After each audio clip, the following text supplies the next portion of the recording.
Hey guys, welcome back to my YouTube channel. तो आज हम अप्रोच सीरीज को फिर से कंटिन्यू करने जा रहे हैं। तो जैसे कि हमने प्रीवियस एपिसोड में देखा था, मिंग भी सोच रही होती कि मैं यही सोच रही हूँ एक तरह से कि लॉर्ड फूजी लुजिंग को क्यों लेके गए होंगे, वो कर रहे हैं। तो एपिसोड नंबर 518 की स्टार्टिंग होती है। लुजिंग अंदर ही होता है और बोलता है कि मैं अब सेल्फलेस स्वॉर्ड को नहीं देख पा रहा हूँ इन 32 स्वॉर्ड एनर्जी के बीच में। जो 16 रेज है स्वॉर्ड एनर्जी की वो फॉर्मलेस स्टेट में है, और जो 8 स्ट्रीम है स्वॉर्ड एनर्जी की वो लास्ट है, वो स्टेट ऑफ नथिंगनेस को क्रिएट कर रही है। वेल, पता नहीं क्या क्या बोल रहा है। नॉर्मल सी बात है कि कॉम्प्रिहेंड कर रहा है, इतना ही काफी है समझने के लिए। लुजिंग बोलते मैं समझ गया इमोशन सर्विंग डिवाइन डाउ को। वो फिर फूशी कुछ नोटिस करता है और बोलता है कि क्या तुमने इमोशन सर्विंग डिवाइन डाउ को इतना कम टाइम में कॉम्प्रिहेंड कर लिया। वो अपने हाथ को ऊपर की तरफ उठाता है और उस बुक ऑफ फेट डायग्राम को अपने हाथ में ले लेता है। वो बोलता है ऐसा लग रहा है तुमने कॉम्प्रिहेंड कर लिया। लुजिंग बोलता है हाँ, इमोशन सर्विंग डिवाइन डाउ एक ऐसी तरह की एनर्जी है जो नथिंगनेस से बनी हुई है, मतलब कुछ भी चीज से नहीं बनी हुई है। अब मैं स्टेट ऑफ नथिंगनेस में एंटर कर सकता हूँ। फूशी बोलता है इतना बुरा नहीं है। लुजिंग बैठ जाता है और बोलता है कि अब सिर्फ एक ही चीज बची हुई है। फिर हमें लुजिंग के इंटरनल वर्ल्ड का सीन दिखाता है। लुजिंग वहां पे पहुंच जाता है। वहां पे मौसम वेल कुछ ज्यादा खतरनाक हुआ होता है। लुजिंग सोच रहा होता है ऐसे तो मैं स्पिरिचुअल डार्कनेस को यूज कर सकता हूँ अपनी कल्टिवेशन को इंक्रीज करने के लिए, पर मेरा इमोशन सर्विंग डिवाइन डाउ प्रिवेंट कर रहा था मेरे को ऐसा करने के लिए। अब मैं ग्रेट परफेक्शन में पहुंचने वाला हूं तो चीजें चेंज हो जाएंगी। एक स्वॉर्ड क्रिएट हो जाती है लुजिंग के वर्ल्ड में। लुजिंग बोलता है फॉर्मलेस स्टेट। लुजिंग सोच रहा होता है अगर जो सेल्फलेस स्वॉर्ड है वो इमोशंस को खत्म कर सकती है, तो जो फॉर्मलेस स्टेट है वो सबकॉन्शियस इमोशंस को खत्म कर सकती है। मतलब सब कुछ मेरे लिए मीनिंगलेस हो जाएगा, कुछ मतलब ही नहीं मेरे को बाकी चीजों से। फिर ऐसे बोलता है नथिंगनेस इन वन। वो सोच रहा होता है कि नथिंगनेस इन वन मतलब कि जो वर्ल्ड है वो मेरे लिए एग्जिस्ट नहीं करता अब, और मैं वर्ल्ड के लिए एग्जिस्ट नहीं करता हूँ। ये इमोशन सर्विंग डिवाइन डाउ का एसेंस है। लुजिंग अपने आइज को क्लोज कर लेता है और वो जो स्वॉर्ड होती है वो उसकी डिवाइन प्लेट में मर्ज हो रही होती है। बोलता है फाइनली मेरी जो ब्रेक थ्रू कंप्लीट हो गया। तभी शायद डीमन गॉड वहां पे आ जाता है। बोलते कांग्रेचुलेशन क्रिएटर, तुम्हारा कल्टीवेशन फिर से इंप्रूव हो गई है, मतलब एविल गॉड है इसका नाम। लुजिंग बोलता है एविल गॉड, तुमने भी अपने डिवाइन डाउ को पा लिया। एविल गॉड बोलता है हाँ क्रिएटर, जो मेरे 2 ग्रैंडसन्स हैं वो भी ट्रू गॉड बन गए हैं, और ऊपर से जितने भी तुमने डिवाइन डाउस अरेंज किए थे वो मैंने कॉम्प्रिहेंड कर लिए हैं। भले भी कुछ ज्यादा पावरफुल बन रहा है। एविल गॉड बोलता है क्रिएटर, तुम मेरे को कब इस वर्ल्ड से बाहर जाने दोगे। लुजिंग बोलता है कि मेरे को कुछ ज्यादा काम करना है अभी, तो मैं तुम्हें कोई मौका नहीं दे पाऊंगा, पर इतना ज्यादा टाइम नहीं लगेगा उसके लिए। एविल गॉड बोलता है कि ये सच है। लुजिंग बोलता है हाँ, अब मैं ग्रेट परफेक्शन ट्रू गॉड बन गया हूँ, तो तुम अपनी कल्टीवेशन को और ज्यादा इंप्रूव कर सकते हो। इविल गॉड बोलता है हाँ क्रिएटर। लुजिंग जाग जाता है। वो सोच रहा होता है कि मैं ये जानना चाहता हूँ कि इमोशनल सर्विंग डिवाइन डाउ कितना ज्यादा पावरफुल होगा। चलो मैं ट्राई क्यों नहीं करता हूँ। वो अपनी स्वॉर्ड को एनर्जी से कवर कर लेता है। इविल गॉड बोलता है मैं ये गैस कर सकता हूँ कि तुम अपनी पावर को टेस्ट करना चाहते हो, पर मेरा माउंटेन इसे सह नहीं पाएगा। लुजिंग बोलता है शुक्रिया तुम्हारी हेल्प के लिए, मैं कुछ ज्यादा ग्रेटिफाइड हूँ तुम्हारे लिए, मतलब ग्रेटफुल हूँ। फूशी बोलता है कि अगर तुम सक्सेसफुल हो तो तुम जा सकते हो। लुजिंग बोलता है ठीक है। लुजिंग पास जा रहा होता है। फूशी बोलता है कि इसने चियू के 3000 डिवाइन डाउस को इनहेरिट किया है और 1000 संस्कृत डोमेन को भी ओपन किया है। अब ऊपर से इसको क्योसेनिशियड गॉड ने भी चूज कर लिया है। मैं ये सोच रहा हूँ कि चियू कैसा फील करेगा इसके बारे में। फिर हमें कुछ टाइम के बाद इक्वालिटी अल्टर का सीन दिखाया जाता है। जिनला बोलता है लुजिंग तुम वापस आ गए हो, उस इंसान ने तुम्हें तंग तो नहीं किया। वेट, तुमने ग्रेट परफेक्शन ट्रू गॉड में ब्रेक थ्रू कर लिया। लुजिंग बोलता है हाँ, ये सब कुछ लॉर्ड फूशी की हेल्प से हुआ है। मिंग भी बोलती कांग्रेचुलेशन लुजिंग, फूचू तुम्हारी हेल्प कर देगा अब कर्स चेन को काटने के लिए। फिर जैसे तुम्हारी कर्स चेन कट जाएगी तो जियानलाओ और बाकियों के साथ जाना।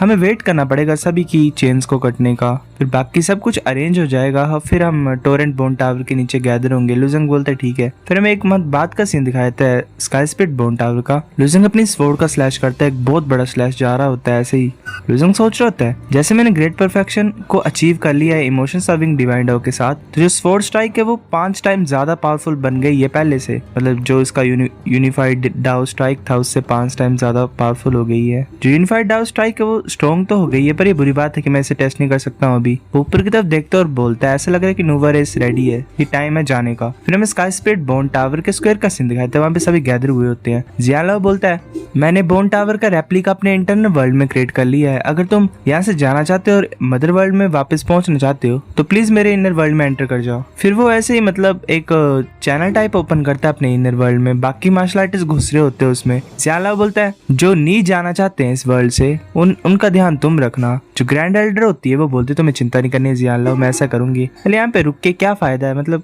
क्यों? अब क्या ही बोल सकते हैं, सभी का अलग अलग मन होता है। फिर हम एक दिन बाद का सीन दिखाता है टोरेंट बोन टावर का, बाकी वहीं पे होते हैं। मिंगवी बोलती क्या तुम सभी रेडी हो? जियांगलाओ बोलता है जो जाना चाहते हैं वो ऑलरेडी मेरे इंटरनल वर्ल्ड में चले गए हैं, सभी अरेंजमेंट्स कंप्लीट हैं, चलो चलते हैं। मिंगवी बोलती है ठीक है, अगर हम गॉड डोमेन में पहुंच जाएंगे तो मैं लाइट बैंड को अनटाई कर दूंगी, फिर गॉड डोमेन द्वारा उड़ सकती है बॉटम ऑफ क्यूज से, चलो चलते हैं अब। फिर हमें हाफ मंथ बाद का सीन दिखाया था गॉड डोमेन का। वो जो बाइंडिंग्स होती है वो हमें पूरी तरह से दिखाई देती है, गॉड डोमेन एक डायमंड की तरह लग रहा होता है। मिंगवी बोलती है कि वेल ये वर्दी एक मास्टरपीस कहलाने के लिए जो कि मास्टर ऑफ वेपन्स ने क्रिएट की है, ये कितना ज्यादा बड़ा है। जियांगलाओ बोलता है कि वेल ये एक्सपेक्ट कर सकते हैं हम ग्रैंड चीफ्टन से, चलो चलते हैं। जियांगलाओ ऊपर की तरफ जा रहा होता है, तभी वो किसी चीज से टकराता है और वापस बाउंस बैक हो जाता है। मिंगवी बोलती है कि इस शिप के आसपास एक स्पेस बैरियर है क्या जो कि बाहर के स्पेस से इसे सील करके रखता है। जियांगलाओ बोलता है शायद ग्रैंड चीफ्टन ने कुछ प्रोटेक्टिव चीजें बना के रखी हुई हैं इस प्लेस के आसपास। लुजेंग बोलते है कैसे सकता है, ये तो बिल्कुल ठीक था जब मैं छोड़ के गया। दूसरा एक्साइल बोलता है कि तुम गॉड डोमेन से, ये तो आसान है तुम्हारे लिए अंदर और बाहर आना, पर बाकियों के लिए मुश्किल है, हमें गॉड डोमेन दफा कर देगी। मिंगवी बोलती है कि जो ज़ुआनियन गार्ड्स हैं उन्हें काफी सा टाइम लगा लिया होगा समझने के लिए कि कैसे गॉड डोमेन में एंटर करना है, शायद उन्होंने कोई तरीका फाइंड कर लिया था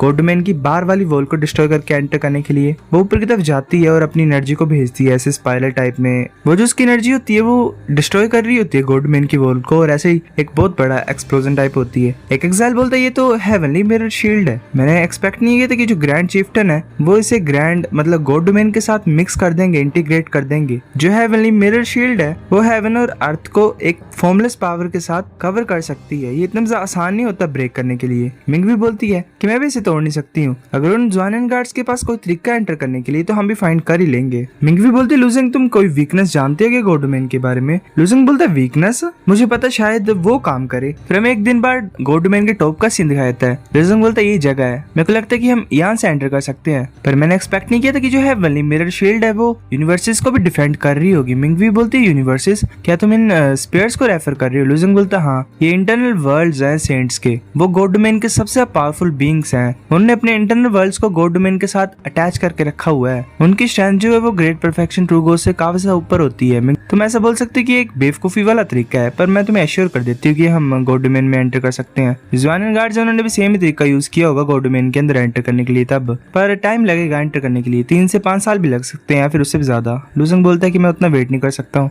अगर ये स्पेस बैरियर तुम्हें प्रिवेंट कर रहा है एंटर करने के लिए तो ऐसे क्यों नहीं करता, पहले मैं जाता हूँ। एक एक्साइल बोलता है कि तुम्हें अंदर भेजना इतना मुश्किल नहीं होगा, पर तुम इतना ज्यादा स्ट्रॉन्ग नहीं अभी ज़ुआनियन गार्ड्स को फेस करने के लिए अकेले। जियांगलाओ बोलता है अगर हम तुम्हें अंदर जाने भी देंगे पर तुम खुद ब खुद अकेले कुछ नहीं कर सकते ज्यादा, हम ऐसा लो नहीं कर सकते हैं। लुजेंग बोलता है जो मेरे फादर है वो mainly great expansion divine dark को कल्टीवेट करते हैं, वो काफी सालों से रिवेंज को प्लॉट कर रहे हैं सेंट्स और ज़ुआनियन गार्ड्स के अगेंस्ट में। अगर यूनिवर्स के टाइम को कैलकुलेट किया जाए उस प्लान में तो उन्होंने 30 से 40 बिलियन साल अपने प्लान में लगाए हैं, जो कि 10 यान एरास के इक्विवेलेंट होता है। उनके प्लान में तुम थे ही नहीं, मैं अपने फादर के प्लान में बिलीव करता हूँ। वेल ये नई चीजें आ रही है, नए इंसान, तो वो दोनों एक दूसरे की तरफ देख रहे होते हैं। मिंगवी बोलते ठीक है अगर तुम ऐसा चाहते हो, वो एक लैंप को निकालते हैं लुजेंग के साइड में करती है, वो लैंप जो होता है वो बर्न करने लग पड़ता है। वो बोलती है ये तुम्हारा लाइफ लैंप है, ऐसे तुम्हारी लाइफ को नहीं बचा सकता है पर ये हमें इन्फॉर्म कर देगा अगर तुम मर जाओगे तो, अगर तुम मर जाओगे तो हम फाइंड कर लेंगे और तुम्हारी डेथ को अवेंज कर लेंगे। एक एक्साइल बोलता है कि मास्टर मिंगवी। जियांगलाओ बोलता है कि तुम्हें पता है लुजेंग कितना ज्यादा इंपॉर्टेंट है हमारे 9 रेस के लिए, तुम क्या बोल रही हो? मिंगवी बोलती है ऑफ कोर्स मुझे पता है, पर ये मत बोलो कि ये लुजेंग का खुद का डिसीजन है, अगर वो सच्ची मुच्ची 9 रेस की होप है तो तुम्हें भी उसके ऊपर बिलीव करना ही पड़ेगा, वरना 9 रेस अपनी पूरी होप्स को खो बैठेगी। मैं तुम्हारी हेल्प करती हूँ गॉड डोमेन में एंटर करने के लिए। वो कुछ अपनी एनर्जी टाइप को यूज करती है और एक पोर्टल टाइप क्रिएट कर देती है किसी सेंट के यूनिवर्स में। फिर हमें टाइम सी का सीन दिखाते हैं मुहाई जी का। मुहाई जी बोलता है ये फीलिंग किसकी हिम्मत है मेरे यूनिवर्स में एंट्री लेने की और मेरे को डिस्टर्ब करने की, कौन है ये? वो फिर अपने यूनिवर्स में आ जाता है और पोर्टल की तरफ देख रहा होता है। वो बोलता है कि जो स्पेस चैनल है वो गॉड डोमेन में एंटर करने की कोशिश कर रहा है मेरे यूनिवर्स को यूज करके,